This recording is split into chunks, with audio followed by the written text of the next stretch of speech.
Pues muy buena, estamos domingo 7 de noviembre de 2021 y está leyendo el título. Voy a hablar en un podcast. Me escribieron esta semana pasada por si me interesaba hablar este domingo. Así que nada, de eso trata el vídeo, un podcast en el que yo hablo.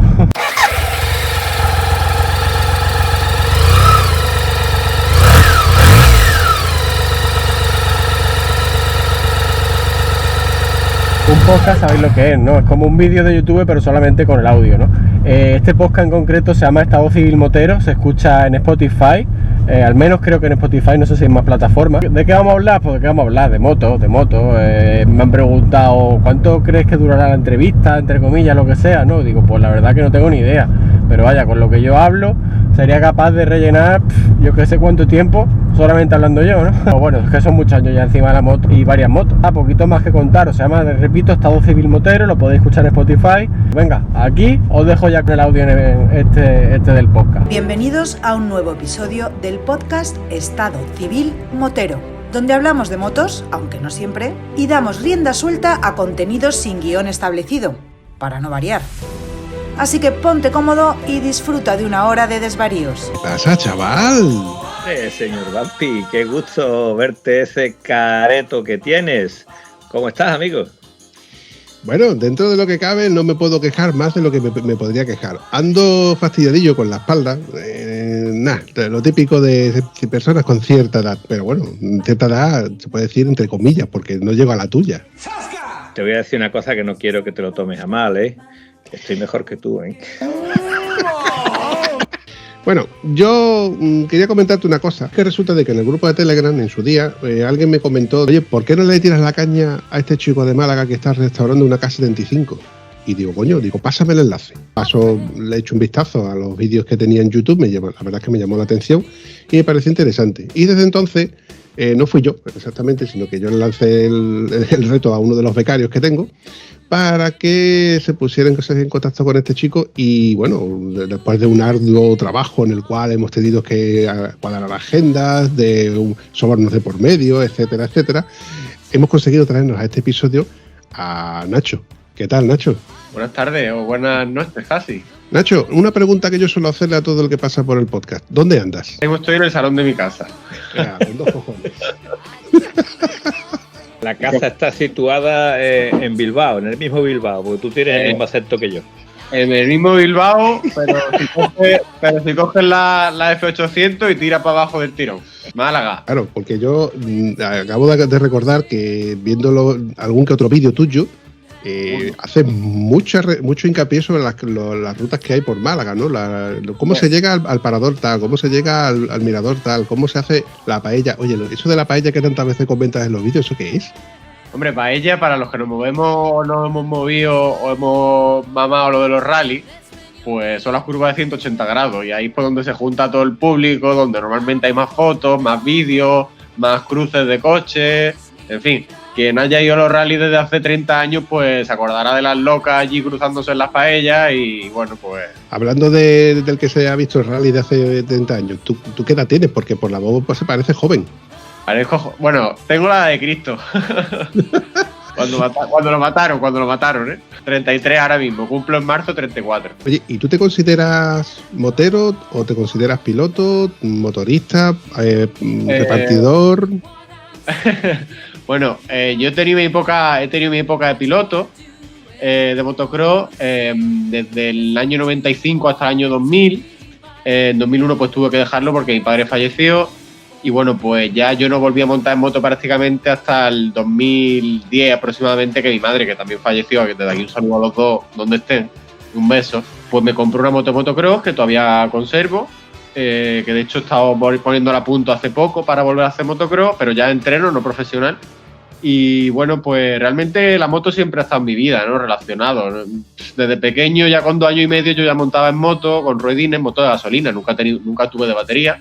Aprendí a montar en moto y antes que a montar en bicicleta.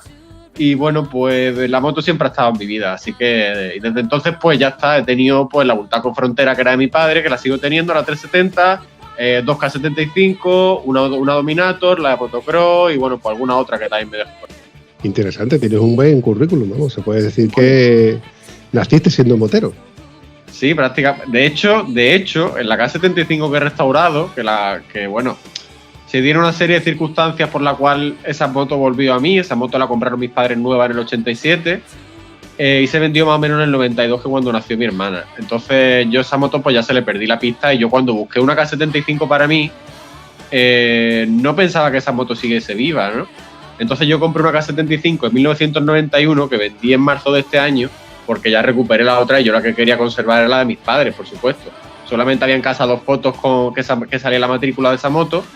Y bueno, pues un día la vi circulando por Málaga y moviendo una serie de hilos, pues di con el propietario, y un año después me la vendió. Y mi madre, tengo fotos, mi madre, de hecho una de las fotos que sale la matrícula es mi madre embarazada de mí en esa moto. Así que imaginaos, yo estaba ya en la K75 antes de nacer.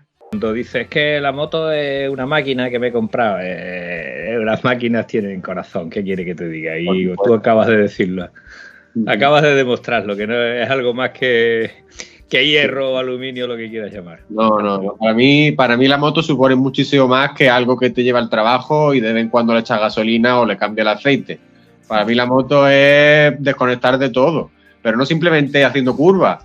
Yo me puedo bajar al garaje y estoy liado de mecánica, pues yo qué sé, 8 horas tranquilamente, y me parecen pocas. Había un amigo mío que cada vez que teníamos moto estábamos arreglando una, otra, o él estaba en mi casa, yo estaba en la suya allí con la moto.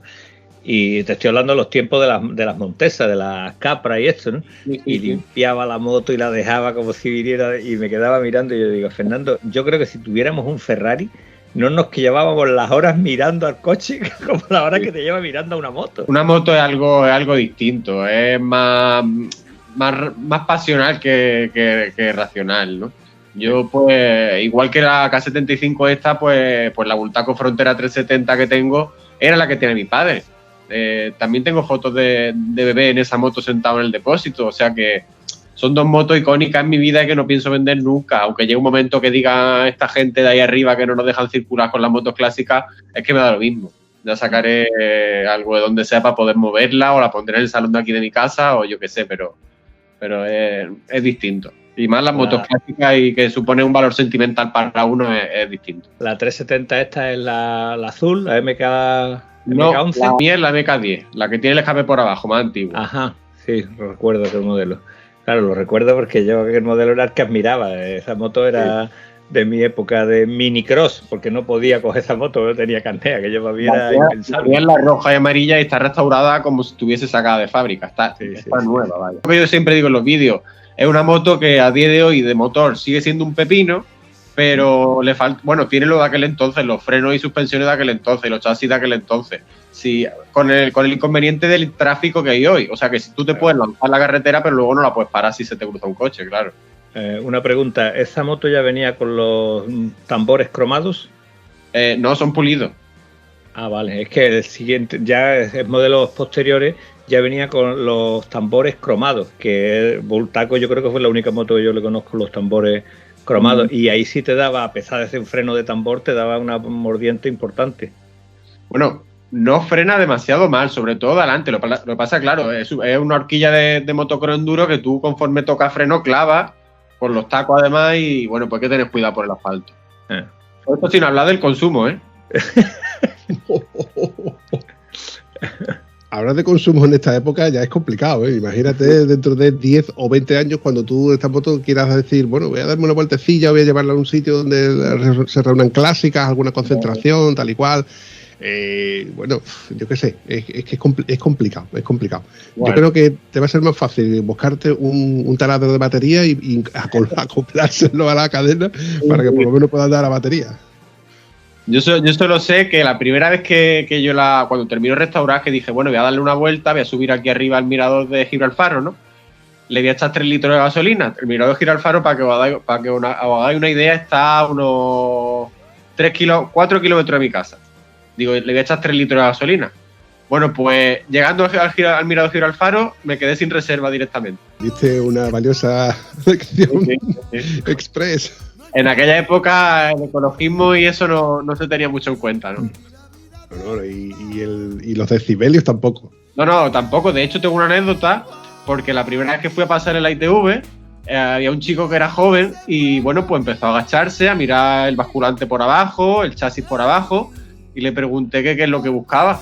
Catalizador. Me dijo que estaba buscando la plaquita de los decibelios, y digo, pues no estoy buscando, que no la va a encontrar.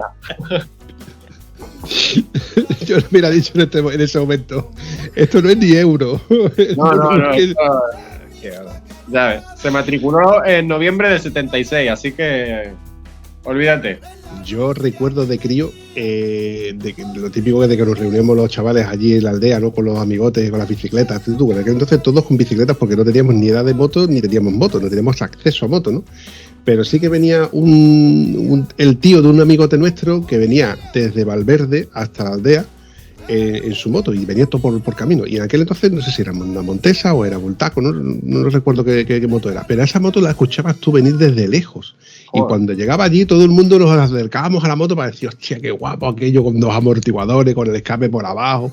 Era una motaca. Y para arrancarla era una experiencia ver cómo ese tío para arrancarla se ponía de pie, cogía impulso hacia arriba para poder empujarla hacia abajo con sus kilos para poder arrancar la moto. Y veías como el tío volvía a coger para arriba y soltaba rápidamente en la pata de arranque porque le podía volver a partir la pierna de lo que impulsaba. Sí, para arriba. Que del retroceso la pierna o tiene un moratón como mínimo o se puede partir incluso algo. Aparte el tema de las bultacos se arrancan en el lado izquierdo. No es como con la pierna derecha como todo el mundo la arranca arrancado. Siempre se arranca de pie, cogiendo el manillar, girándolo un poco a la derecha para evitar eso, que cuando vuelva el pedal, pues no te des con la rodilla en el manillar, por ejemplo. Son particulares, pero bueno, también las U-Bahn antiguas se arrancaban así. Voy a contar una batallita para que sepas tú lo que es una moto con retroceso, hombre, te vas a reír tú de eso. En los tiempos de las Capra que te he comentado, la 125, la Capra 125 llevaba un volante magnético que era un rotor interior. Sí, claro. ¿Vale? Pues en aquella fecha mi amigo Cristóbal tenía una maravillosa Capra 414 que llevaba un volante magnético de dimensiones sensuales y voluptuosas.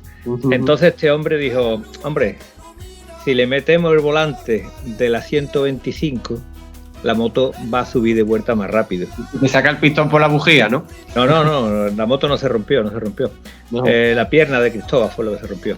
Le saltó el pedal arrancándola y le pegó un corte en la pantorrilla, el mismo corte que si te pega un toro una cornada, porque era el grueso de la palanca lo que le cortó en la pierna, con el maravilloso invento de poner el volante interior.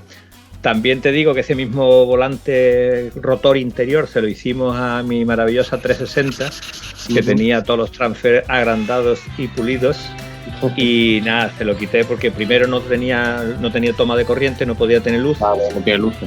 Y la moto se levantaba en primera, tenía los desarrollos más largos porque la primera esa moto era muy corta, se levantaba en segunda, se levantaba de que si tú le dabas gas la moto te ponía en pie, o sea, te ponía en pie peligrosamente. No es que levantara un poquito la rueda, se levantaba en tercera, se levantaba en cuarta, se levantaba en quinta y también se levantaba en sexta. O sea que el volante interior ese no tenía mucho sentido. Entonces se le cambió ese volante por uno un poco más pequeño. Y me acuerdo de otra de las chapuzas que le hicimos a la moto fue quitarle un volante de inercia interior, que el volante interior pesaba 1,5 kilos. Entonces esa 360 se convirtió en una moto muy, muy, muy divertida. Había perdido bastantes bajos. Pero nosotros somos al monte, aquí lo que hay es arena, no hay zona de sierra, cuestas de estas que tú tienes que andar una trialera importante, aquí lo que hay arena batida que te puedes encontrar fácilmente. Perdón, bueno, termina de hablar, ahora cuento una cosa. No, te decía que ahí en esa arena batida, en la zona de playa, zona de dunas, la moto iba genial porque las subidas de vuelta eran fulgurantes y eso se desplazaba, eso tiraba un caño de arena por detrás que era increíble. También es verdad que un juego de plato, piñón y cadena te solía durar 2 fines de semana. En la arena, claro, en la arena 2 fines de semana podías tirarlo todo. Me ibas a decir algo. La arena Valija. Sí, que te lo iba a decir del circuito de Almonte. Tengo yo una anécdota. En el año 95, que es cuando yo empecé a correr el Campeonato de España, en 60, Levín, ese año solo corríamos con una moto. A raíz del año siguiente, pues ya llevamos 2 motos, una para entreno y otra para carreras. Pues ese primer año que íbamos ya al monte, fue la única vez en mi vida que gripé la Kawasaki 60. La única vez, el sábado en entreno. Se corría el Campeonato de España, los sábados eran los entrenos y se corría el domingo. Entonces para el domingo no teníamos moto. Y entonces, pues mi padre, que le gustaba muchísimo hablar con la gente, tenía mucho don de gente, pues habló con el padre de un piloto y nos dejó su moto de entrenos para que nosotros pudiésemos correr el domingo. Qué bueno. La verdad es que en aquella época había muchísimo compañerismo, al menos en el motocross y muchas disciplinas del motociclismo. Ahora todo es muy profesional y ya las cosas son distintas. Pero nos dejó la moto de entreno y curiosamente yo el domingo hice mejor puesto que el hijo con su moto de carrera y yo con su moto de entreno, que me acuerdo que iba súper destartalada. Mi moto iba siempre perfecta a las carreras. La que nos dejaron estaba hecho polvo, pero hice mejor puesto que el chaval con su moto de carrera. Luego a la semana siguiente le mandamos un juguete de una moto de motocross chiquitita a casa. Eran del norte, si no recuerdo mal. Detalle bonito. Sí, ya no eran las cosas como eran antes. Oye, Nacho, ¿cómo se te ocurre la feliz idea de crear un canal de YouTube? Bueno, pues a ver, yo la verdad, hace muchísimos años que creé mi canal de YouTube, lo que lo hice en 2007, lo que pasa es que fue algo que hice como que se ligaba a una cuenta de estas que te creaba en un sitio, te abría el canal automáticamente y bueno, se quedaba ahí, ¿no? Y en aquella época yo a veces subía un vídeo de estos que se subían en aquella época de 2000 y poco, que era tipo fotografía y audio, ¿no? Que eso pues, que era un rollo, ¿no? Entonces, pues yo estaba un día aquí en el taller de unos amigos, aquí a 2 manzanas de casa, y hablábamos de este hombre de Zarauz, que todo el mundo conoceréis quién es, ¿no? De Mikel Recadista. Entonces, pues estábamos hablando sobre las cosas que hacía y bueno, pues ellos sabían que yo tenía un canal en YouTube y yo me planteé, porque yo hasta entonces todo lo que hacía era siempre subir fotos de todo lo que hacía mecánica o ruta o viaje y las subía a Instagram y ya está, ¿no? Pero yo me propuse... digo, yo voy a hacer lo mismo que este hombre, ¿no? Si hago algo de mecánica, en realidad, en vez de hacer un montón de fotos y subirla a Instagram, pues voy a hacer vídeos y voy a explicar pues lo que hago en vídeo. Y se lo digo a mucha gente cuando me comentan que mis vídeos son muy largos, lo que sea, pero me da igual que sean largos. Yo prefiero que esté todo bien explicado, las herramientas que uso, los newton metros los que va a tal pieza, todo bien explicado. Me da igual que el vídeo sea largo, tenga tal retención. A mí me interesa que quien sea no ponga un trípode lejos, que no es un trípode lejos y la pieza a 2 metros de distancia, sino que yo te meto la mano si es el cardan de la K o en la bomba vista o en el cigüeñal o lo que sea y lo estás viendo a nada, ¿no? En calidad HD, por lo que, bueno, mis trabajos de mecánica en la K, en la Dominator, en la Bultaco, en la IZ, incluso en mi coche, pues están todos detallados, ¿no? Y me ha escrito mucha gente que se ha ahorrado mucha pasta solamente viendo vídeos míos. Y no solamente grabo mecánica, pues también vídeos de rutas trail por aquí, cuando tenía la Domi, o con la Bultaco cuando la he sacado, haciendo motocross de viaje con la K75 por España, por Francia, por Italia y por un montón de sitios, ¿no? Mira, te voy a dar bueno, no es un consejo, ¿no? Pero sí te voy a dar una frase que me dijo mi buen amigo José Antonio del podcast de Dame Rueda, en la cual todavía resuena en mi cabeza, y es que me dijo, Bambi, te digan lo que te digan, no cambies el formato. Sigue haciéndolo como lo estás haciendo. Te digan lo que te digan. Porque habrá gente que le gusta, habrá gente que no le guste. Pero tú tienes que seguir haciendo cada uno de los episodios, cada uno de los vídeos que estás subiendo con tu formato, con tu forma de hacerlo. Y sentirte cómodo de cómo lo estás haciendo. Que habrá gente que no le guste, que le guste. Pero yo creo que esa es la fórmula de sentirte cómodo y al menos no liarte. Porque hay gente que empieza haciendo un formato, luego va variando o desvariando y luego intenta hacer cosas que no están, a lo mejor no se alcance, pero creo que sale todo muy forzado y al final te aburres. Lo ideal es que te encuentres cómodo de creando contenido y que bueno, como todo, al fin y al cabo, hay cosas que... Hay vídeos como, por ejemplo, tus vídeos, tus primeros vídeos, porque yo tengo la sana costumbre de ver, tanto en Instagram como en YouTube, ya me conocéis, ver los vídeos antiguos y luego intercalarlo con los nuevos. Y ahí se ven mucho las evoluciones de cómo va progresando la calidad de los vídeos, los formatos, etcétera. Y la verdad es que mola, porque ves que al principio todo era muy, muy amateur, muy espartano, pero ves que hay entrega a la hora de realizar contenido y de crear contenido. Esto me lleva a otra de las preguntas. Cuando tú estás haciendo vídeos y haciendo temas de mecánica y sales con la Dominator, luego te encuentras con la K75, que son dos motos totalmente dispares, son dos motos que no tienen prácticamente nada que ver. ¿Cómo se te ocurre eso, ¿no? de tener una moto que es una trail bastante antiguilla, pero bastante fiable, y luego te pasas a la K75. Tuviste las dos, ¿no? Una temporada. Bueno, es que tuve una K75 antes de la K75 que tengo ahora. Yo me compré una K75 en 2014, la Dominator me la compré en 2017 y en 2018 me encontré con la de mis padres circulando por aquí que compré en 2019. A mí la verdad que el tema trail, yo siempre en el campo he sido motocross y a veces quizá enduro. Pero el trail pues algo que yo siempre había visto ahí, como de personas mayores, ¿no? Que iban tranquilos por el campo, ¿no? Pero es algo que probé porque yo la Dominator me la compré en Sevilla, que fui una mañana temprano y me la traje de Sevilla hecha polvo. Era la primera versión de esta que tenía pedal de arranque y también a botón. Le hice la distribución y el embrague y un montón de cosas más que luego salieron. Y yo la compré para recorrer Marruecos, que fue lo que hicimos. Fuimos hasta casi el Sáhara. Pero nada de remolque ni furgonetas ni historias. Nos montamos la moto aquí. Fuimos 2 Teneré del 88, 2 Dominator del 88 y un Nissan Patrol de aquella época también. Salimos de Málaga, montamos nuestros vehículos, bajamos casi al Sáhara, volvimos de nuevo a Málaga y sin problema. Y luego por aquí por Málaga, pues he hecho un montón de rutas, he ido a la Sierra de Andújar, he ido, yo qué sé, por un montón de sitios. Una pregunta, artista, tú cuando abres motores, cierras motores, sabes de Newton Park, sabes de esto, ¿tú tienes formación mecánica o has ido aprendiendo dando martillazos? Bueno, la verdad que el martillo, la llave inglesa y algunas herramientas más yo no lo considero en la caja de herramientas. Pero quizá el martillo de nylon sí, pero el otro no. Eso es lo primero. Y luego, pues yo, la verdad que ahora, ya que entre comillas soy un poco más mayor, pues cuando me estoy dando cuenta la cantidad de cosas que inconscientemente yo aprendí a mi padre, que él sí era ingeniero, que le gustaba obviamente muchísimo la mecánica, y bueno, la cantidad de cosas que yo aprendía de él simplemente con verlo, como él hacía las motos de competición cuando yo corría, ¿no? Y hay muchas cosas que yo hago ahora que digo, coño, esto yo lo vi un día, ¿no? Pero bueno, la cantidad de cosas, o la mayoría de las cosas, la he aprendido pues con paciencia y leyendo manuales y visitando foros y descargándome manuales y todo eso, ¿no?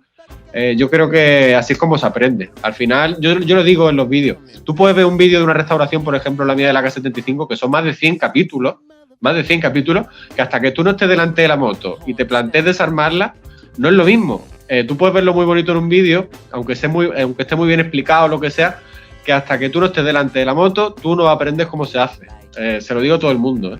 Pero vaya, pasan la mecánica de la moto y pasan todo, ¿eh? Pero sí, hay que partir de la base de que hoy por hoy tenemos la gran ventaja de tener internet, que internet es foros, vídeos, manuales, tutoriales, pero antiguamente cuando no existía internet, cuando no teníamos que fiarnos de un mecánico o simplemente ensayo, prueba y error. Sí. O sea que hoy por hoy la verdad es que tenemos mucha suerte. Con el móvil en 5 minutos tenemos un manual de nuestra moto descargado. Hay un amigo que dice que cualquier cosa que tú tengas que hacer, cualquier problema que tengas, tú lo pones en el YouTube y seguro que ya eso le ha pasado antes a un Panchito. Cuando le pusimos las horquillas, no sabemos el par de apriete que tenían las horquillas y rápidamente el chico que me puso, que le hizo el cambio de aceite, pues buscar par de apriete de la F800 GS. Con la variación, ¿verdad, Antonio? Que nuestras horquillas son de 45 y el modelo siguiente 43. Eran de 43. Exactamente. Pues me fui de aquí, pues lo miro de aquí y lo compruebo aquí. Y ya tomó nota y luego lo sumó a un Excel donde él tiene todos y cada uno de los pares de apriete de las motos que han ido por las que él ha ido reparando. Es como tú tendrás tus manuales de tus K75. Yo quiero recordar incluso de que tienes, como buen restaurador que eres, porque considero que eres un buen restaurador, porque esa K75 está, vamos, que ni de concesionario. Hombre, mi trabajito me ha costado, ¿eh? Trabajito y dinero, porque ese kit de herramientas último que yo he visto valía 80 y tantos euros, ¿no? 5 euros el concesionario o poco más, sí. Pero a veces merece la pena el concesionario porque compra una cosa de segunda mano y te están cobrando lo mismo o más incluso por algo que tiene 30 años, un plástico, y se te va a romper porque tiene 30 años y va al concesionario y te cuesta más barato. Algunas cosas es recomendable el concesionario. Ojo, estamos hablando de que una moto que era del año 90 y tanto. No, la mía, la K75, entre el 86 y el 98 se fabricó, 97 más o menos. La mía es del 87. Y BMW todavía te puede surtir de un kit de herramientas original nuevo. Sí. O sea, que no es una moto que esté obsoleta. No, para nada. De hecho, BMW a Boxer antiguas también tiene un montón de recambios. Hay muy pocas piezas que tenga descatalogadas BMW, para motos clásicas. Interesantísimo. Después son todas las marcas iguales. ¿Por qué hay tantas BMW? Pues por eso, cojones, pues por eso. Que te lo cobran, muy bien cobrado, dicho sea de paso. Está claro. Pero si quieres tener las herramientas originales, tienes dos opciones, o comprarla usada si es que la encuentras y hay una bolsa que está entera, o te vas al concesionario y las compras allí. Ya está. Y son herramientas nuevas que, bueno, ya está. Antonio, tú sabes que con lo que acabas de decir de BMW se te van a echar cuello, ¿no? Pero yo, la realidad es la realidad. Oye, que yo soy BMWista también, pero yo le meto mucha caña a las BMW también en mis vídeos, ¿eh? A la GS les doy caña tela, ¿eh? Porque no... Bueno, me voy a callar porque si no te van a cerrar el podcast. Que lo diga, venga, ahora va y lo cuenta. Tengo varios vídeos sobre... Pues porque yo leo mucho, ¿no? De hecho, aprendí mucha mecánica leyendo mucho. Y luego liándome yo solo, atreviéndome, claro. Pero entre las cosas que leo, en un típico foro que todos sabemos de BMW en España, de motos, pues hay gente que critica mucho esas motos. Yo además tengo aquí a 2 manzanas de casa un taller específico de motos BMW clásicas, pero que bueno, pues también saben cosas de las modernas y hay errores que son inaceptables en una marca como BMW que lleva haciendo motos con cardan 100 años, porque lleva 100 años haciendo motos con cardan. Y bueno, sobre todo... Lo que pasa es que la gente se deja mucho influenciar por el tema marketing y publicidad, que ahí sí que yo he estudiado. Y claro, te vende un aventurero con sus 3 maletas, sus defensas, sus faros auxiliares, tal, con un carril cruzando la moto. La gente se piensa eso, luego va de un río, le entra agua en el cardan y termina con el cardan como si fuese el de un tractor, ¿no? Y encima se parte, ¿no? Que es lo peor. Entonces, pues, hay muchos errores de la GS que son inaceptables. Pero bueno, todas las marcas tienen sus fallos, ¿no? Lo que pasa es que BMW, pues como dices, son las que más se venden. Las motos que más se estropean, pero también son por las unidades que más se han vendido. Claro. En comparación, si tú ves 10 BMW por cada una Africa Twin de la CRF Milan que han salido y solamente se estropea una, pues se ha estropeado una. Claro. Pero si ves, si hay igual número de producción de que cada una de las marcas se estropean en las mismas, son igual en todas las condiciones. A ver, yo y Antonio hemos tirado por tierra muchas veces a BMW y de hecho yo soy el primero que le digo sus virtudes y defectos. Para mí tiene defectos garrafales como el pastizal que costaba en aquel entonces y que careciera, por ejemplo, de reglaje en suspensión. Antonio se ha gastado un dineral en suspensiones y la verdad que la moto ha mejorado muchísimo. Claro. Y bueno, yo creo que son cosas que son inaceptables. Antonio, por ejemplo, te puede hablar de los discos de freno, que en esto ya, bueno, acabo de abrir la caja de Pandora, ¿verdad, Antonio? No fue tan malo los discos como los Anakin, pero bueno. Adventure, buen neumático. Bueno, lo de los discos de freno de la BMW son unos discos flotantes que flotan porque hacen clan en el momento que la moto tiene 30, 40 minutos. Vamos, de hecho, había un amigo mío que tiene la moto con 12.000 kilómetros y ya los discos sonaban. Yo digo, busca que te lo cambie en garantía, porque cuando pase la garantía estás jodido, tienes que cambiar los discos. Que suene un poco no quiere decir nada. Lo malo es que van cogiendo una holgura estrepitosa y entonces ya no suenan un poco, ya suenan un montón. Casi todas las GS800 tienen este problema con los discos. Compré unos discos de AliExpress, Arashi, que cuando yo digo esto todo el mundo me dice que yo estás loco porque eso te puede salir. Es verdad que pueden salir malos, pero han salido muchísimo mejor que los originales, porque los originales con 70.000 kilómetros no sabía por dónde cogerlos y la moto tiene ahora 264.000 y pico de kilómetros y todo el resto de los 70 para acá es con esos discos y están igual que el primer día, con el desgaste lógico del mordiente, pero no con el, ¿cómo se dice? ¿Cuál es la palabra? Cloclón. ¿El cloclón cómo se llama? El disco flotante, cojones.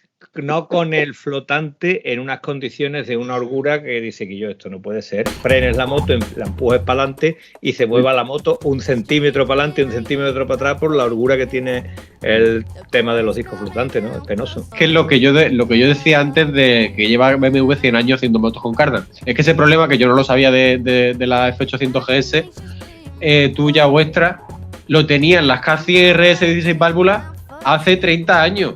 Hace 30 años las K100 16 válvulas que llevan discos flotantes, porque ya llevan los discos más grandes, lleva para lever, ese mismo problema lo tenían. O sea que BMW, ¿qué ha hecho en estos 30 años para evolucionar eso? Nada. Y sigue está bien cobrado. Una K100 costaba 2 millones de pesetas. Ahora os voy a decir una cosa y voy a romper una lanza a favor de BMW. Los discos flotantes, de que Antonio tanto critica, que yo los sigo teniendo después de 100.000 kilómetros, no son BMW, son Brembo. Y son los mismos discos de freno que tiene, por ejemplo, la Triumph Tiger XC, que también tiene llanta de 21. Son los mismos discos de freno Brembo. Y también tienen discos es decir, que es un disco Brembo de una calidad pésima, ¿no? Han hecho un disco barato y a tomar por culo. ¿Ves tú cómo te dije de que había la caja de Pandora? Que no, Antonio, que no es que sean discos malos, que a ti te han salido malos tus unidades. Bueno, vale, yo esa parte te la compro. Pero que al 99,9% de los demás usuarios siguen usando esos discos. Porque no saben que ese ruido se puede quitar con un disco bueno, cojones. No saben. Y yo aprendí de ti a coger bridas a la rueda esta flotante, con bridas lo cogías y le quitabas un montón de sonajeros. Con bridas, cogiendo el mordiente. ¿Qué ocurre? Que la brida, cuando tú frenas hacia adelante y te coges una bajada que te vienes atrás y frenas, pues ese juego de la brida adelante y atrás, la brida se va partiendo, tú pones bridas nuevas y ya está. No me digas a mí que no es una chapuza, pero es que viniendo una de las veces que veníamos del norte, paramos en un sitio de tomar café y un camionero polaco me viene y me dice, ¿tu moto? Sí, mi moto. ¿Esto qué es? Y yo le digo, clan, clan, clan. ¡Ah! Mi moto, clan, clan, clan. Vale, de acuerdo, ya sabe cómo se quita el clan, clan, clan. O cambia los discos, ¿vale? Se supone que cada X tiempo pues, se renueva el material, tú vas al servicio oficial, pagas 600 pavos por unos discos que te van a seguir haciendo clan, clan, o los compran en AliExpress y ten suerte de que te salgan buenos, como me ha pasado, ¿eh? Ahora, ¿tú qué opinas de lo que te acabo de decir, Nacho? Hombre, sí, es que es lo que él dice, ten suerte, ¿no? Pero claro, estamos hablando de unos discos de freno, no estamos hablando de unos puños o una careta o una, yo qué sé, no me fiaría mucho, pero vaya, que yo no soy el que lo estoy probando ni voy encima de la moto, o sea que no sé. A ver, mójate. Yo te estoy pidiendo tu opinión, independientemente de que tú estés a un lado para otro. ¿Tú qué opinas? Hombre, yo opino que si BMW sabe que ese problema está ahí, en vez de contratar unos Brembo, que ponga Nissin. En Nissin Japón sí que no hay fallo. Yo no fui capaz de encontrar discos por ningún lado, salvo Brembo. ¿Y EBC? EBC sí tenía un disco por el estilo. Salía unos 300 euros aproximadamente en el momento que yo lo estuve mirando. No tenían el, ¿cómo se llama? El floreado, no venían floreados. Entonces estos discos primero me entraron por el ojo. Pero yo no me atreví a comprar unos discos así, a una página, lo pido y ya está. Yo soy de ir a la tienda.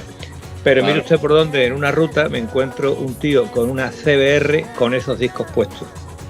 Y le digo que estos discos son los de Ali. Y dice, sí. Digo, tú estás loco, ¿no? Dice, loco no, yo se lo he puesto y la moto va de lujo. Una Honda CBR 600. Digo, que va de lujo si no te pasa. Dice que no, coño, que me he metido en el circuito con ella y esto no da problema de ningún tipo. En un circuito, vamos a ver, si una Honda metida en un circuito no le da problema a este tío, ahí fue donde yo me eché para adelante. Porque una rueda de 17 pulgadas, eso tiene que coger unas vueltas que mi moto no va a coger en su puñetera vida. Por mucho que baje de puertos de montaña yo. Y yo voy a la velocidad de una CBR. Entonces se lo puse y hoy por hoy, toco madera, la cosa va genial. Es que el problema no es que vaya genial, es que los frenos, con que te dé un fallo, ya la has cagado. Solo necesitas una vez para cagarla. Eso es así, compadre. Eso sigue siendo así. Te siguen teniendo a la gente engañada, coño. Claro, estoy contigo, ¿no? Lo entiendo perfectamente, ¿no? Yo no, por ejemplo, hay amigos míos que se han comprado pastillas de freno, si no es AliExpress, algo por el estilo, ¿no? Una pastilla que le costaba muy barata. Cuando está en medio de la ruta, el ferodo de la pastilla se suelta cuando frena y le bloquea la rueda delantera. No veas. Es como si le metes un palo en los radios, el mismo efecto. Que me lo contó, yo me quedé así, y bueno, ¿y qué le pasó algo? Bueno, sí, pero no le pasó mucho. Dobló la barra de la horquilla, tío. No veas, por ahorrarse 20 euros. Por ahorrarse eso, yo creo que no llegaba a la diferencia, no eran ni 20 pavos, pero dobló la barra de la horquilla con un ferodo que se le fue al al disco. Entonces te quedas diciendo, yo, ¿estamos locos o qué? No se puede ahorrar donde no se debe. Y con el tema de los frenos, a mí me encantaría traer a un especialista o a alguien, a un profesional que pudiera hablar del tema de los discos y lo de las pastillas orgánicas y sintéticas, la diferencia de una y otra, porque yo en su día lo leí, pero me siguen quedando dudas. Creo que las orgánicas son más blandas, pero comen más el disco, las sintéticas duran más. Al revés, las orgánicas, que son las negras, son más duras, y las sinterizadas, que son las doradas, son más blanditas y suelen chirriar un poquito cuando frena. Le puedo echar un poquito de grasa de cobre, pero aún así siempre chirria un poquito, sobre todo en frío. Yo monto siempre sinterizada. Yo prefiero que dure un poquito menos, pero prefiero sinterizada. A mí me gusta orgásmica, ¿qué quiere que te diga? Y si es multiorgásmica, mejor que mejor. Mejor. Te habrás dado cuenta que esto, cada vez que nosotros nos ponemos en serio, sentamos cátedra. Sí. Un clásico. Yo, mi primer juego de pastillas, que son las originales, se las cambié a los 76.000 kilómetros, las delanteras, ¿eh? Ojo, las delanteras. Sin embargo, las traseras se las cambié a los 60.000 kilómetros. No, se lo cambié mucho antes. Que de hecho las traseras se los cambié estando todavía en el Select. O sea, se la cambié antes de los 30.000 kilómetros, ahora lo recuerdo. ¿Por qué? Porque yo en aquel entonces yo pecaba de andar mucho por el campo y yo pecaba mucho de usar freno trasero. Ya luego cambié la costumbre, los hábitos, mal hecho por mi parte, porque usaba más el delantero que el trasero. Y aún así, el primer juego original, el delantero, a los 76.000 kilómetros, que lo cambié yo, de hecho. ¿Qué pasa? Que eso no es ni bueno ni malo. Lo malo es porque cuando te han durado tanto, puede ser porque no haces una conducción muy tranquila, muy relajada, o porque realmente las pastillas son muy duras. Y no te da esa frenada que tú realmente deberías de necesitar. Y te acostumbras a conducir con exceso de confianza, con frenando tranquilamente, etcétera. Pero claro, si ya le cambias cuando yo le cambié las pastillas, pues yo noté ahí un mordiente más eficaz. Creo que ya estaban como cristalizadas, como que ya que yo frenaba, pero por cojones, no tenía otra. Dicen que se puede solucionar poniendo un poquito de jabón de los platos entre los dos ferodos y como juntándolo a las dos. Se quita el cristalizado ese de las pastillas. Cosas que uno aprende. Yo cambiaría pastillas directamente. Por lo que vale, no merece la pena tampoco. Claro. Pero bueno, yo no se me han dado caso de pastillas cristalizadas. Te digo también que el primer juego de pastillas lo cambié con 70.000. Y lo que no estoy de acuerdo contigo de si te ha durado 30.000 kilómetros las pastillas traseras, teóricamente BMW te dice que las cambie con 20.000. Y te las cambia esté como esté porque le toca. Así que si no te las han cambiado, tienes un espabilado allí que no ha hecho lo que tenía que hacer porque no lo necesitaba. Pero si la hace cobrando, entonces sí te lo pasa. Es curioso que hay cosas que por 40 euros mal contados se pueden solucionar y luego en BMW, como tienen la política, bueno, con muchísimas otras empresas y con muchísimos otros talleres, ¿no?, de coche incluido, tienen la costumbre de cambiar piezas. Te cambia esta pieza por otra. Y la pieza resulta que viene en un conjunto de otras piezas y resulta que una pieza de 40 euros no son 40, son 100, 300, 500 o 1000, yo qué sé, por un ejemplo. Son cosas que totalmente, bajo mi punto de vista, son incongruentes. La verdad es que los talleres hoy día van así, son cambiapiezas, no son talleres mecánicos porque sí. Bueno, además de lo de meterte la maquinita, ¿no?, que ya, bueno, pues va todo a base de relé, de sistema eléctrico, y bueno, pues los talleres mecánicos cada vez son menos mecánicos, ¿no? Yo tengo como he dicho, la suerte que el taller al que se le pasó la revisión de los 1000 kilómetros a la K75 mía,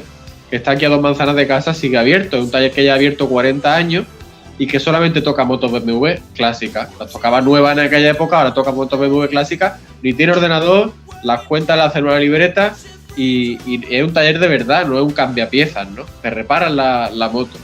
Entonces, yo creo que parte de su éxito, y que ya ha abierto 40 años, desde el año 70 y largo, pues, o más de 40 años, pues de eso, que siguiendo con el formato antiguo, pues tiene clientes fieles, y todo el mundo que tiene o mucha gente que tiene una BMW clásica en Málaga, K o Boxer, pues la lleva ahí pues porque sabe que conocen la moto al dedillo, ¿no? El padre, que ya está jubilado, pues fue mecánico de BMW en los años 60 y principios de los 70, es diplomado por BMW Múnich, y bueno, pues se conoce las motos al dedillo, ¿no? Y el hijo, pues, de mamarlo de chico igual, ¿no? Y otra cosa que quería hacer referencia al tema de las pastillas a la K75 que yo vendí del 91, que la vendí en marzo de este año, que compré en 2014, yo le hice un mantenimiento más a fondo antes de una vuelta a España que yo hice en 2018, con ella, unos 4.000 y pico kilómetros con mi hermana, hicimos una vuelta a España y le quité las pastillas, pero por mantenimiento simplemente, no estaban gastadas ni nada, pues las pastillas eran originales de BMW, tenían fecha 1997, y todavía les quedaba viva. Y las cambié en 2018, como digo. Hablando del tema de los recambios, hay un amigo mío que ha comprado un Nissan, no sé, estos pequeñitos al hijo. Se lo lleva al mecánico, le mira esto y le dice, oye, la mangueta delantera de la rueda tiene holgura, ¿vale? Esto sería conveniente cambiárselo. Bueno, pues cámbiaselo.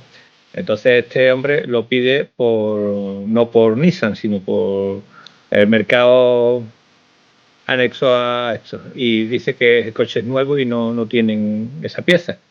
Entonces se lo pide a Nissan, y Nissan no te vende el brazo o la mangueta derecha, te vende todo el brazo de la suspensión. Vale. Vamos a ver, de verdad que estamos en la época y con la culturita del reciclado, que para un bombillo necesito comprarte la puerta del Mitsubishi, que también ha pasado, que para una pieza de la suspensión necesito comprarte todo el eje de la suspensión. Estamos locos, estamos tontos. Ahí es donde yo creo que alguien debería decir, señores, por ley, esto no se puede hacer. Tú tienes que dar el servicio. Es como si me compras medio coche o me obligas a comprar el chasis porque se me ha ido un amortiguador. ¿De qué estamos hablando, no? Ahí tienes el porqué, Antonio. Cuando hay un accidente, resulta de que el perito te dice que es más caro arreglar la moto o el coche, dependiendo de lo que sea, como nos pasó a nuestro amigo Diego, ¿no? Que tuvo un accidente donde valoraban más la reparación de la moto que el propio valor de la moto en sí, independientemente de que la moto fuera cara. Imagínate que es un coche y te dicen, no, se ve que el coche lo único que tiene es el paragolpe, la aleta y un faro. Sí, pero resulta de que, como es la parte trasera, tal y cual, la reparación te da el siniestro total. Es totalmente incongruente, pero claro, si estamos hablando de que para ponerte la aleta esa tienen que ponerte un compendio de cosas que son originales y no sé cuánto, ¿por qué te dan un siniestro total cuando no deberían de dártelo? Porque eso, coño, eso mismo, te pasas de las fronteras de Marruecos en adelante y eso se repara con un martillo y un destornillador. Eso es así. Y un alambre. Que sobre esto, el tema de que te aclaren siniestro, al final es como se encuentre de ánimo cada uno, porque sabéis que legalmente si eso lo lucháis o buscáis vuestro abogado y al final lo ganáis, ¿no? Tengo un ejemplo en el foro este de BMW, en el mundo de las cajas de un chico que tenía la moto del padre, una K75S, y hace un par de años, cosas así, le dieron un golpe, se la declararon siniestro por ser moto antigua. Y bueno, pues el chico ha estado con su abogado luchando durante 2 años, al final le han pagado un buen dinero como para reparar de sobra la K75. Y bueno, pero al principio lo que el seguro quería, bueno, la quería para el desguace, claro. Pero bueno, que luchando se consigue, pero claro, hay que tener ganas de luchar y los seguros ya sabéis cómo son. Este amigo nuestro que fue en una rotonda, cortó gas, porque en una rotonda uno normalmente corta gas cuando va a pasar, pues en el momento que cortó gas venía un conductor borracho y le dio un empujoncito a la moto, él salió por las orejas de la moto, le hizo bastante cosas, dobló los escapes, el carenado, en fin, una historia, ¿no? Entonces el seguro le decía que le daba 3.000 euros, la moto le había costado 5.000 una semana antes, que le daba 3.000 euros por ella y ya está. Entonces él le ha dicho, no, tú me vas a dar los 3.000 euros y yo arreglo la moto. Entonces, claro, como dice él, le he comprado las maletas con el dinero que me han dado. He tenido para arreglar la moto y le he comprado unas maletas de aluminio de puta madre. Digo, sí, ¿tú quieres que yo te regale las maletas y te lleva todo este tiempo que te has llevado sin moto y sin saber cómo la vas a arreglar? No, de ninguna manera. Lo que todavía no sé cómo le ha quedado a él su cuerpecito después de volar por encima de la moto porque un conductor borracho le pegó un leñazo. No salió, que de hecho tú no viniste. Vamos a ver, chaval, salir con la moto a tomar café y volverte, eso no es salir en moto. Eso es como, no, yo tengo moto, soy motero porque voy a trabajar la moto. Un mojón para ti. ¿Cuántos kilómetros has hecho tú las 2 o 3 últimas salidas que me has dicho que has hecho? 9.000 kilómetros, Juan. Ahí no es 9.000 kilómetros. Además me puse a contarlo porque vi que el neumático delantero, digo yo, esto está todo gastado, estas gomas se gastan con nada. Y claro, yo había puesto el trasero antes de salir para, como te dije, para esto de los Pirineos. Y claro, desde los Pirineos para acá, pues neumático ese, más el coño, pues nada, pues no es que se haya gastado pronto, es que tiene 18.000 y pico de kilómetros delanteros. Entonces está gastado. Está todavía aceptable, pero para cambiarlo. Pero el trasero, claro, cuando yo cambié, digo, oye, me ha salido malo el neumático. Y no, mire usted, que me salió malo es otra marca, ¿verdad, Vampi? Que no vamos a nombrar. Por acaso, si alguien quiere comprar una Naki Aventure, vamos a decir que no ha salido regular. 9.000 kilómetros en un mes. ¿Aceite cada cuánto? A los 10.000 kilómetros. De hecho, cuando llegué, le digo a Rafaquillo, cámbiale el aceite. Dice, tú nunca has hecho tantos kilómetros en tan poco tiempo, no hace falta que se lo cambie tan pronto, por tiempo no te ha cumplido. Entonces vamos a esperar para los 10 para cambiarlo otra vez. Pues se nota que la mujer no está por ahí. Ya me estás cociendo, ya no estoy yo tan... Ahora zargo, ahora cuando zargo, pero cuando vuelvo, menos mal que tengo el perro, ¿eh? Menos mal que tengo el perro aquí a mi lado. Que como yo, muchos de los que nos están escuchando, lo que te tienen es envidia sana. ¿Por qué? Porque tienes disponibilidad, entre comillas, ¿no? Para poder hacerle kilómetros a la moto. Ojalá yo tuviese el tiempo que tú tienes, o disponer del tiempo que tú puedes disponer para poder hacerle kilómetros a la moto. Muchos de nosotros tenemos motos, me vengo a referir, no solamente una, sino a lo mejor hay quien tenga 2 motos y lo que no tienes tiempo o culos para poder disfrutarlas. Pero bueno, Antonio, que como dice el refrán, no es más rico el que más tiene, sino el que menos necesita. Cada vez que me dice que yo, ¿por qué no te compro una 1200 y tal y cual y no sé qué? Digo, y cuando llegue la hora de salir, digo, no salgo, no tengo dinero para salir, me estoy pagando la moto, ¿no? O salgo con esta que con el dinero que tengo lo echo en gasolina y para adelante. Nacho, ¿tú crees que tu moto, la K75, es una moto cara de mantener? Para nada. Sobre todo si lo haces tú, pero no, porque aceite y filtro cada 5 o 7.000 kilómetros y poquito más. Cada 2 años refrigerante, aceite de horquilla si quieres, como mucho, líquido de freno y gomas las que gastes, pues poco más. Porque los frenos no se gastan en esa moto, con lo que retiene el motor y el cardan. No se usa prácticamente el freno, para nada. Es una moto muy barata y es fácil de tocar, fácil meterle mano y todo. Y la Dominator también baratísima. Confieso que yo tenía la XT y me encantaba. Pero siempre me encantó la Dominator por estética. Estéticamente me gustaba más que la XT. Pero el problema que yo le veía a la Dominator, que tú sabes, es que la altura al suelo es ínfima. La moto va muy bien montado en ella, pero tiene el chasis está muy bajo con respecto al suelo, ¿no? Entonces te hace una moto trail que el concepto de campo se pierde. Pero después he visto a algunos tíos que se ha preparado una Dominator, no sé si con el basculante original o poniendo el basculante de alguna de cross, con un pedazo de horquilla, con un pedazo de amortiguador ahí detrás. De la XR le ponen. Te cuento.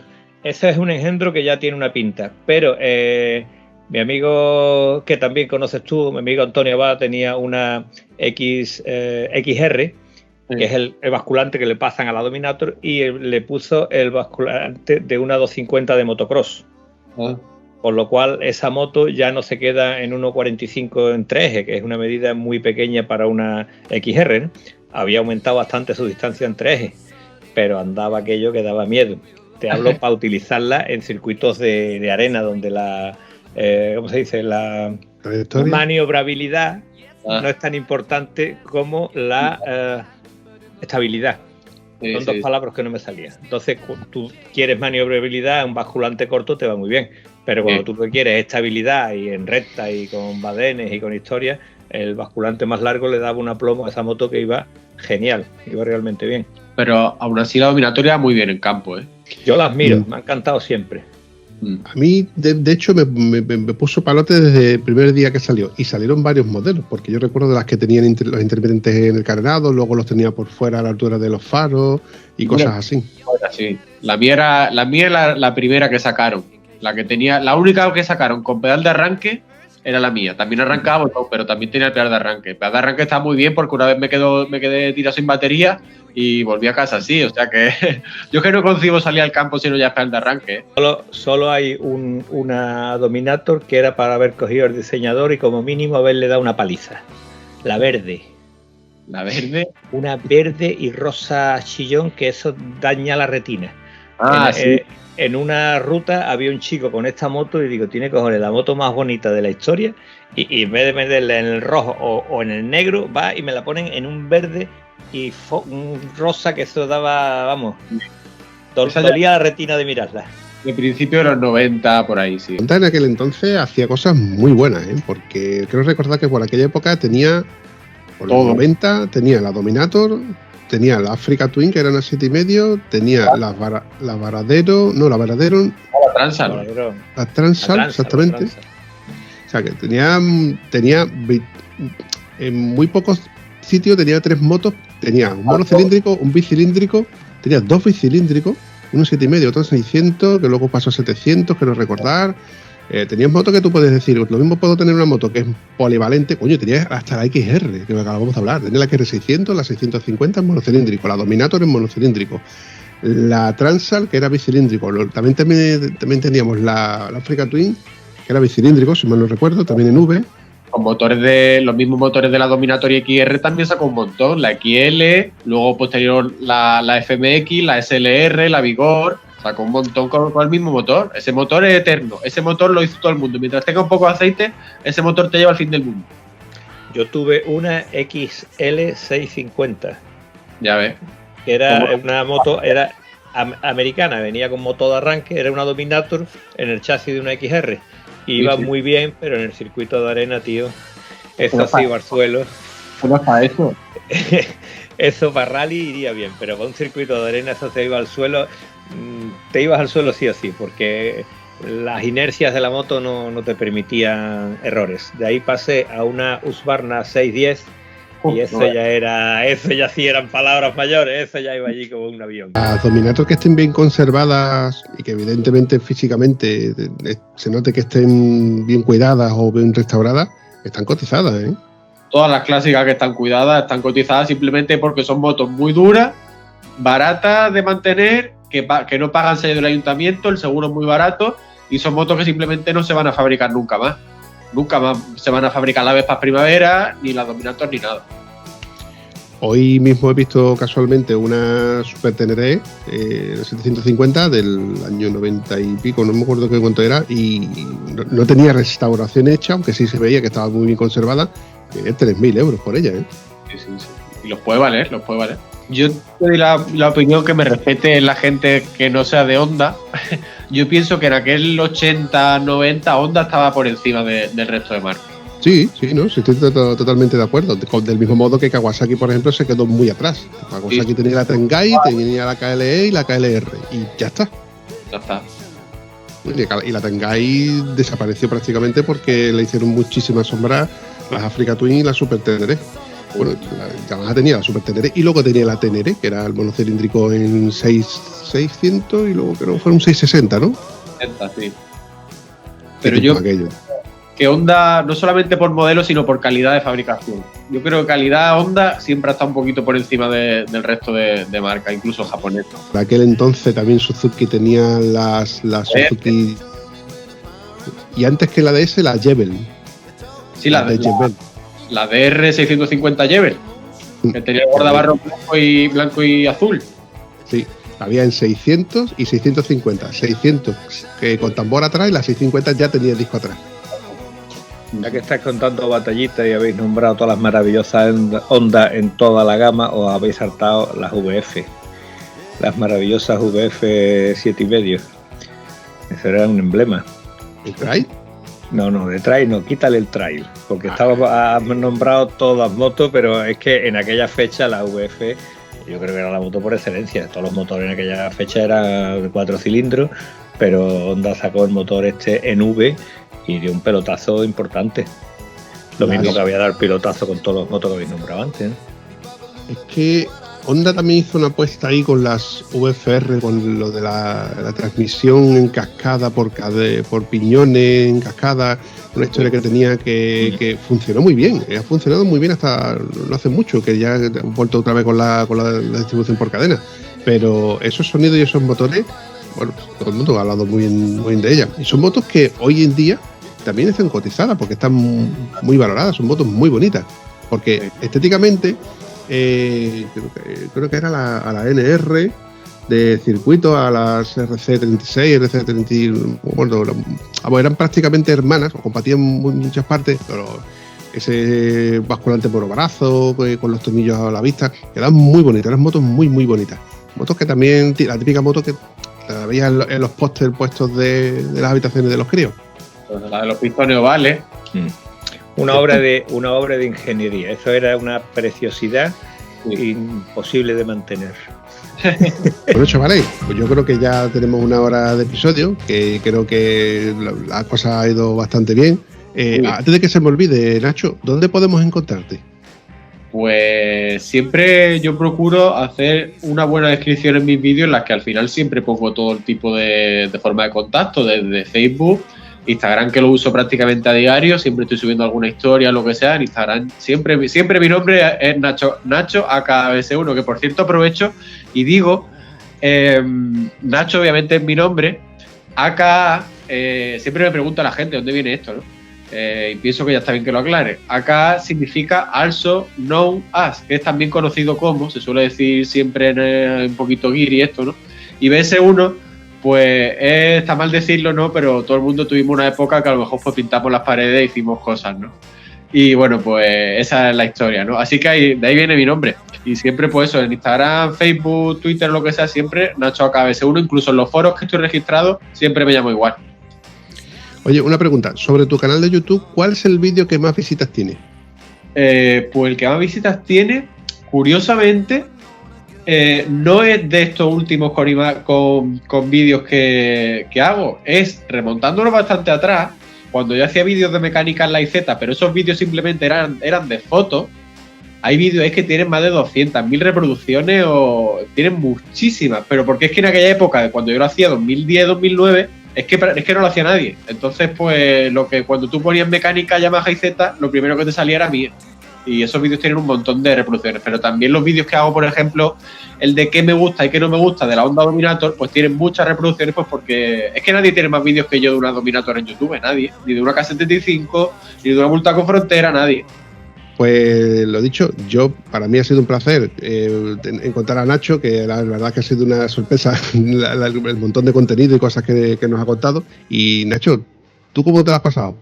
Yo me lo he pasado fenomenal, incluso podría contar bastante más anécdotas. Voy a dar una última pincelada sobre lo que decía del gripaje en el monte. El rodaje a la moto que gripé en el monte se lo hice en un puente que tengo aquí arriba de casa, no lejos de casa, una mañana. Y curiosamente, la noche anterior a esa mañana del rodaje fue cuando murió Lady Di, que nunca se me olvidará. Fecha para recordarla siempre, ¿verdad? Lady Di, la noticia, y yo estaba haciendo el rodaje a la Kawa 60 aquí arriba.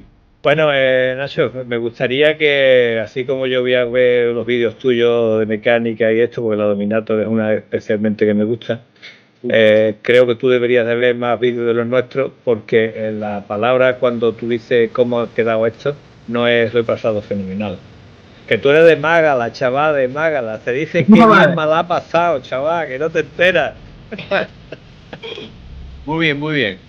La verdad que puedo repetir otro domingo, me da lo mismo. Es que por contarte tengo un montón de anécdotas, así que llevo toda la vida encima de la moto. Pues te vamos a coger la palabra que me está pareciendo a mí, ¿verdad, señor Vampi?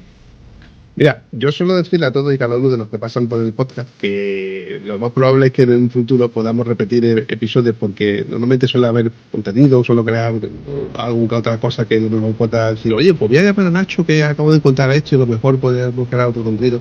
Con lo cual, ya te digo, Nacho, que desde aquí pues probablemente podamos contar con tu presencia y vamos a crear otro episodio igual de chulo, al menos como este. Igual o más. En fin, chavales, lo dicho, para mí ha sido un placer y nos vemos en la siguiente. Un abrazo. Si te ha gustado el episodio, no dudes ni olvides comentarlo en cualquiera de las plataformas donde puedes encontrar el podcast. Nos hace mucha ilusión y nos ayuda a seguir creando contenido. Bueno, a mí no, que soy una voz, al Vampi. Bueno, pues ya habéis visto la entrevista que me han hecho, ¿no? Estoy aquí con la que ha sido, entre comillas, protagonista junto conmigo de esta charla que hemos tenido en este podcast, Estado Civil Motero, ¿no? Es algo que nos pasa a más de uno, ¿no? ¿Cuántos nos podemos quedar horas y horas mirando nuestra moto, puliéndole algún detallito, con la herramienta comprobando la apriete de tal tornillo, tal? Que por cierto, otra cosa que tengo que decir, igual que he dicho durante la entrevista, que hay cosas que BMW te las sigue sirviendo, aunque sea una moto clásica, también marcas japonesas te siguen sirviendo muchas piezas, aunque sean motos clásicas. A la Honda Dominator le compré yo muchas piezas en Honda, originales Honda, además fabricada en Japón. BMW te vende cosas hoy que no están fabricadas en Alemania como si estaba en la época, pero bueno, es otra cosa. Que las motos japonesas también las marcas japonesas también te sirven cosas. Así que hasta aquí va a llegar este vídeo, aquí mi cuenta de Instagram. Espero que os haya gustado. A mí la verdad me ha hecho gracia poder salir en Spotify, pero bueno, es algo tipo radio, ¿no? Nunca había colaborado en algo de esto. Aquí arriba a la derecha os dejaré un vídeo, abajo a la derecha el botoncito para suscribiros al canal si queréis. Y la K, como siempre, una campeona. Pulgar en alto, un saludo.